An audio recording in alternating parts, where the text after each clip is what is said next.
OK，ladies and gentlemen，歡迎嚟到粵夜講電台。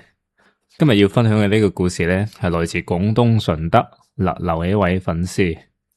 佢話佢今年30歲啦，但係講起呢單嘢呢，每個細節都記得清清楚楚，就好似發生喺琴晚一樣嘅。咁事情就發生喺佢14歲嗰一年，讀緊初二嘅。地點呢，就係佢屋企自己嘅臥室。嗰日夜晚，佢瞓得好沉嘅，突然間一把聲好似打雷咁樣喺佢耳邊炸開，直接呢係將佢從睡夢中劈醒嘅。佢猛咁擘大個眼，第一反應呢係睇個窗啦，但外邊居然係根本冇落雨嘅，月光呢好亮，銀白色嘅光就好似照亮咗個房間入邊，安安靜靜嘅。佢心諗大概係聽錯咗啊，正準備翻個身繼續瞓啦。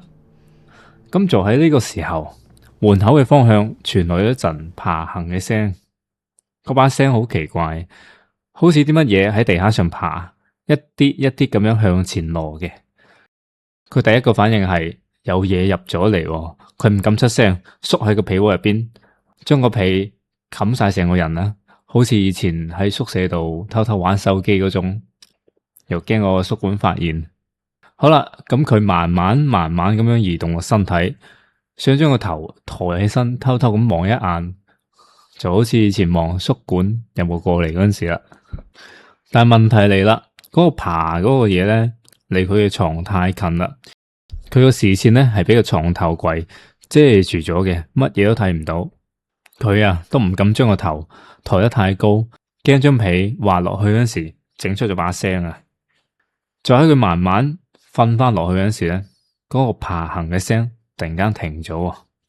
佢嘅心跳啊都差啲停咗啊！佢心諗死啦，呢個嘢係咪要企起身啊？係咪要揭開我個蚊帳啊？嗰一刻佢做咗一個自己至今啊都唔知覺得有冇用嘅決定，就係唔喐。佢故意咧模仿嗰種半睡半醒嘅人啦，喐咗一下，跟住咧翻咗一個身，調好咗個睡姿。調個睡姿嚟做咩咧？佢都唔知。佢覺得純屬係人喺極度恐懼嘅時候嘅本能反應。佢咧就等住嗰個嘢揭蚊帳，再等佢撲上嚟。但係過咗好耐，乜嘢事情都冇發生喎。房間啊係死一般咁樣安靜。就喺佢神經快繃到快斷嗰陣時，快再次要瞓着嘅時候，嗰個爬行嘅聲咧又響咗起身喎。但係呢一次啊，把聲係對住窗嗰個方向嘅。佢瞬間清醒咗，心諗唔得喎，必須要睇一眼究竟係乜嘢嚟噶。佢又一次偷偷咁抬起個頭，慢慢咁望向個窗嗰邊。突然間，佢睇見咗呢一世都望唔到嘅嘢啊！好似一個人形咁嘅嘢，黑掹掹嘅，從頭黑到隻腳，睇唔出有冇着衫。佢有頭有身體有手有腳，仲有一個人形嘅輪廓，但係你點樣睇都睇唔清佢個樣啊！就好似月光照喺佢身上邊，俾佢咬一啖咁樣。佢慢慢從個地下上邊爬起身，行到個窗台下邊啦，然後踎住咗，就係嗰種靠住牆，兩隻腳縮起身，雙手啊係攬住個膝頭哥嗰種姿勢。坐好之後咧，佢就唔喐噶啦，就咁樣踎住喺嗰度，攬住隻腳，喐都唔喐。佢啊都喐都唔喐咁樣望住呢個黑影，心入邊咧只有一個念頭，呢樣嘢咧應該就係鬼啦。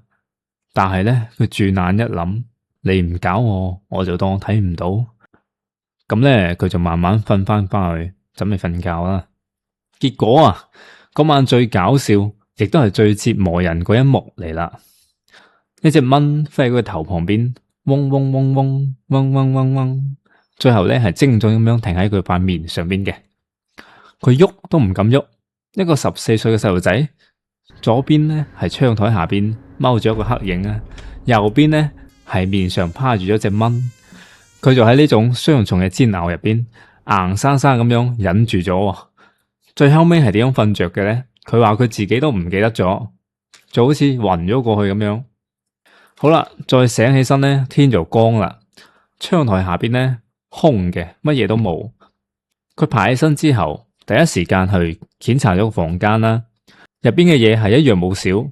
跟住佢又問屋企人，琴晚有冇聽到打雷聲啊？但係所有人都話冇喎，琴晚邊有打雷聲啊？佢就一下子確認咗，琴晚睇到嗰個應該就唔係人嚟嘅。佢啊將件事話俾佢個奶奶聽，個奶奶又話俾個爺爺聽。爺爺咧大概係驚佢驚啊，就開玩笑咁話：嗰晚啊係我半夜去你間房搵嘢食啫。但係講完，佢爺爺咧就轉頭攞咗一塊玉出嚟啊，俾佢戴住嘅。嗰塊玉啊，佢仲一戴就戴到而家。OK，個故事就講到呢度嘅。佢話佢係住喺廣東嘅老宅入邊啦。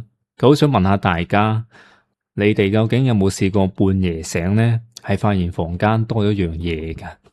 佢甚至後邊仲諗咗個觀點，就係會唔會係嗰隻蚊救咗佢呢？